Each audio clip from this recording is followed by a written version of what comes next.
ao anatin'ity volana jona ity mikarakara fifaninanana fokotany madio ny fiadidinana Antananarivo renivohitra ho an'ny boriboritany voalohany manokana dia eo ampamolavolana ilay paikady entina hiadina amin'ny loto ary indrindra ifehezana ny loto isa-tokantrano ny avy eo anivon'izany boriboritany zany. Efa polisan-jaton'ny fako rofin'ny samivady avy amin'ny isa-tokantrano raha tokany amin'ny polisan-jaton'ny fako eny amin'ny tsena sy ny lalana ary toerana samihafa. Atombavana amin'ny tanàna madio ny fehezana amin'ny fako avy amin'ny isa-tokantrano no tanjona ao amin'ny boriboritany voalohany araka nambaran'ny delegen'ny boriboritany voalohany Andriamatoa Rakotomanga Serge.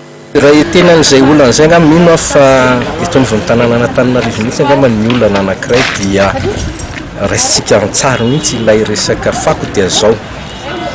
Voangona ny fako dia entiny samivany andralanitra dia tadidrio fa misy apahany fako io veriny eto Antananarivo dia miodikodina zany ilay fako.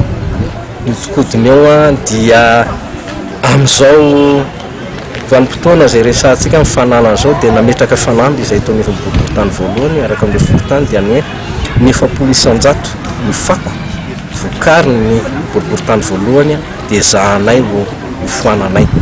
Zany hoe efapolo-isan-jato io zany mezahana tsy ho tonga ny andralanitra intsony fa ety anivon'ny boriboritany io dia efa ho foana.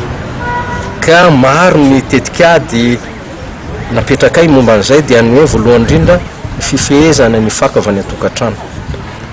Marina misy ny RFD natao izay aka ny fako any anivon'ny fokotany, any anivon'ny tokantrano tsirairay avy. Misy anefa an'ireo tokantrano izay tsy mandony latsa-kemboka dia mazava ho azy tsy alain'ny RFD ilay fako any anivon'ilay tokantrano.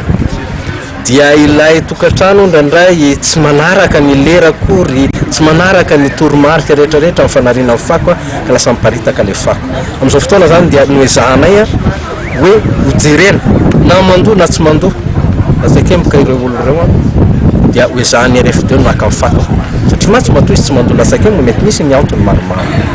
Tsy jery izay antony izahay aloha fa ho atao izay hoe RFD maka ny fako eny anivon'ny tokantrano tsirairay avy. Moramora kokoa matsy amin'izay fotoana izay aloha mifehany ilay fako. Dia rehefa voafehany RFD izay fako izay dia araka nambarako teo ny hoe tsy hoentiny eny andralanitra intsony io fako io fa ninona ho tenentsika dia tsy maintsy ravana ety am-potony ety ny fako.